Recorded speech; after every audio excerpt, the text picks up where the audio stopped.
Pleased to have you as a guest on Like It Is. Thank you. How did it all start? Had music always been a part of your life from when you were a little boy? Yeah, you know, growing up musical family, grandfather, mother, uncle, sister, Pitney, everything. What part of Jamaica? St. Anne's, you know. Yeah? That's in the country. What town? A town called Rodnall. It's not well known, you know. It's a little place up in the hills, you know. Yeah. How big is your family? Well, my family is really a big family, you know. Malcolm, them family name is Malcolm. There's plenty. That's a good name. Yeah. When did you begin to get involved in music, really? About 1958. Doing what? Well, we always interested in music, but that time I was learning trade, you know, and meet up some guys who can sing. One named Desmond Decker. And so we started out from kind of rehearse together and thing, you know. And then one day he went away, do some recording. Then I fell after. Mm-hmm. You weren't doing the same kind of things then that you're doing now. What kind of music was it in the beginning? That music was ska. Ska? Ska music, yeah. Well, how does ska differ from reggae? Ska is different in sound, different in style, different playing, you know. Mm-hmm. Ska is a more quicker music than reggae. No relation? Yeah, it's almost the same music breakdown to go much slower, you know. Same root? Yeah. It's almost the same music, ska. But only say now, if it was playing at 33, it started playing at 7.5, you know. Get it more. That's a good analogy. How does reggae and ska come out of calypso? Many people ask that. Yeah, huh? because the calypso was always there first. Right. You know? And then when the musicians in Jamaica started to play, although them can play calypso too, because they play a lot of calypso, but because the American influence music come past through down there, you know, them start to kind of get more to, them time used to have Fats Domino. Yes. And plenty of them type of people. So after a while now, the music start drift from the reggae to, it used to be a music almost like a half blues. They used to play before the ska start, you know. Even people like Joe Hicks, cha-na-na, cha-na-na-na-na, cha-na-na, cha-na-na-na, you know that music? Right. Used to play that plenty.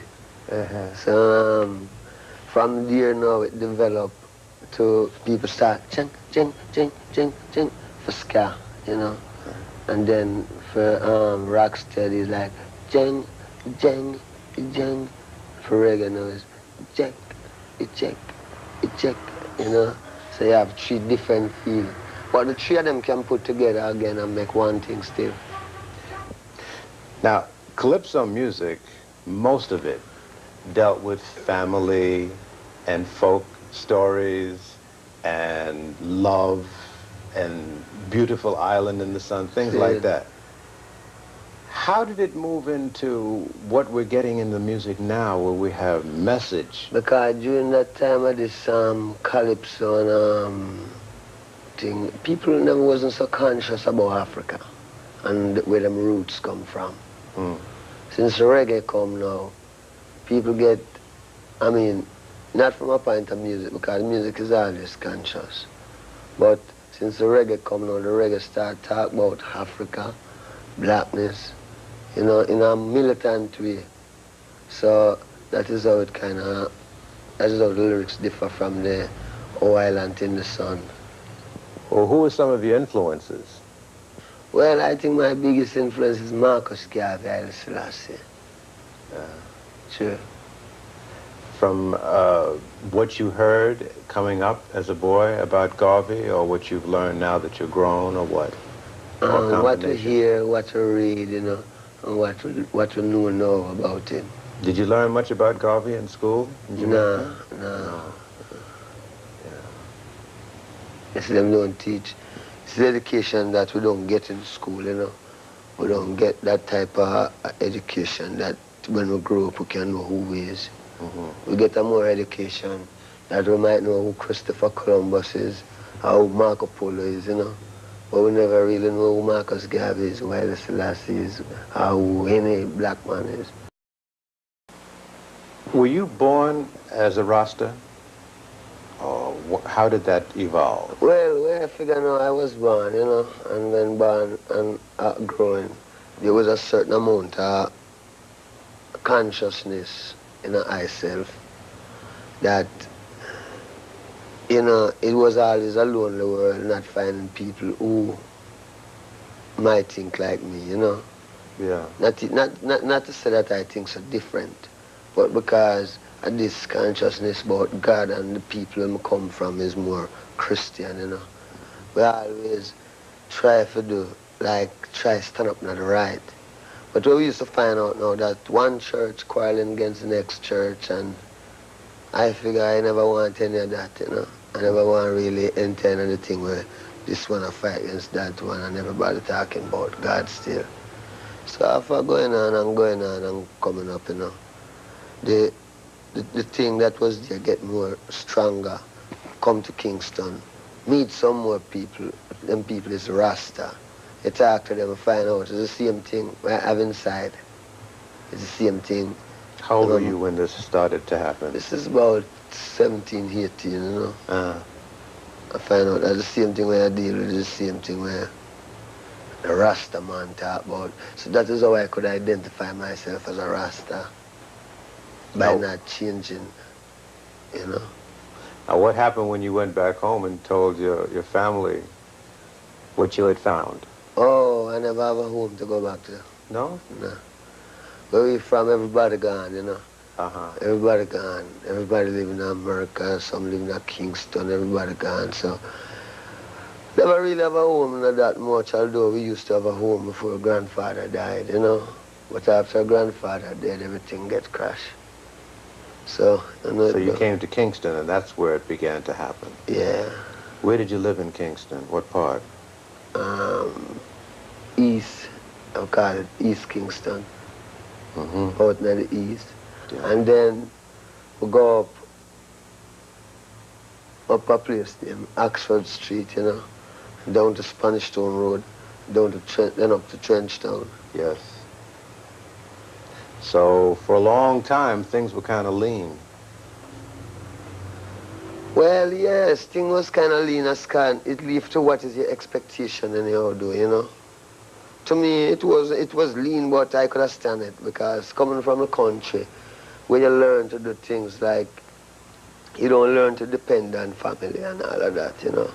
You go out and you plant your own corn and you watch the corn grow. When corn grow, you pick your own corn, you know what I mean? Yes. All of them fruits on them tree, you can get them, you know? So... It's a little different, though, in town. Yeah. You know, you got to do different things to eat, eh?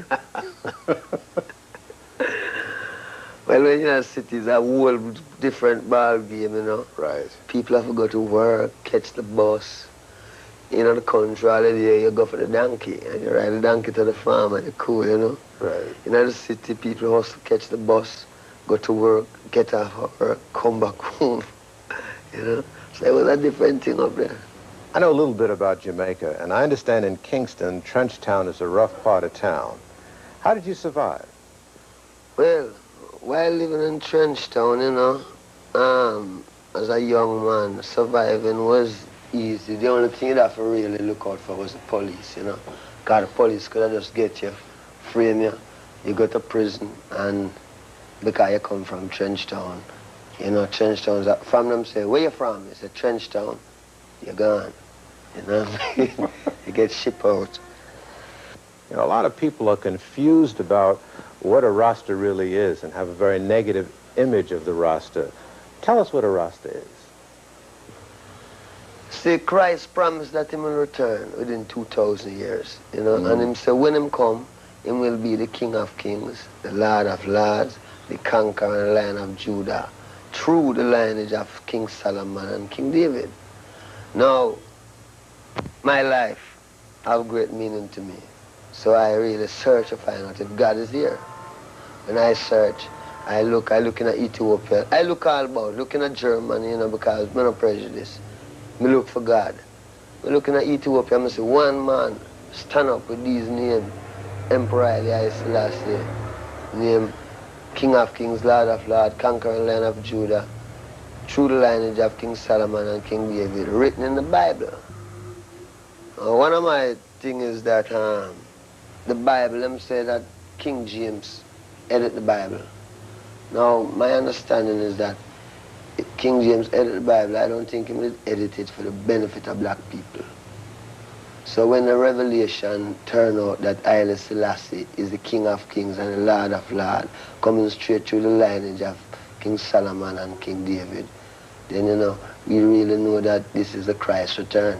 Because we know in this world, yeah, when the white man edit it, he wouldn't edit it in our behalf.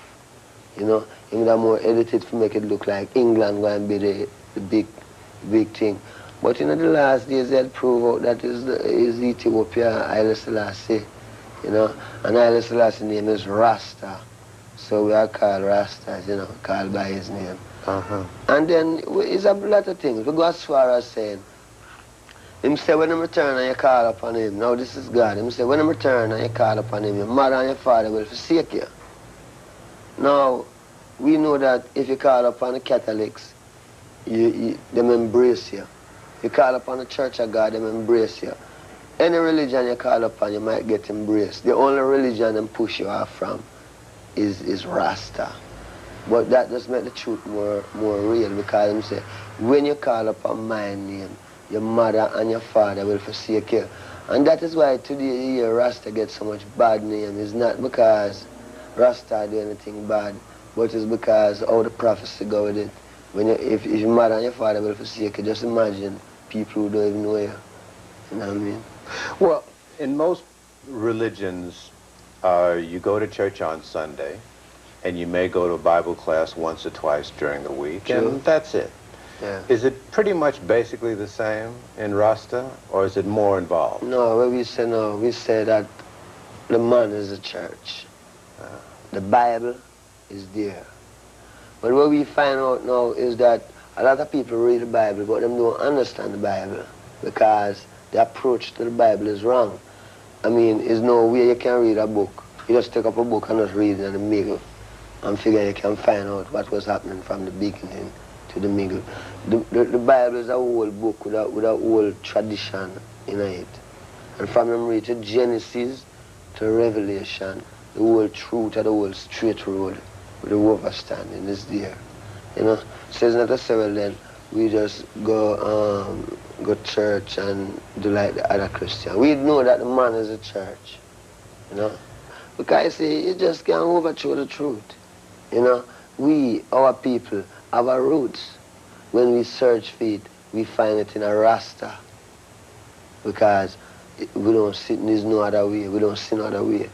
It's Rasta we find the roots in it.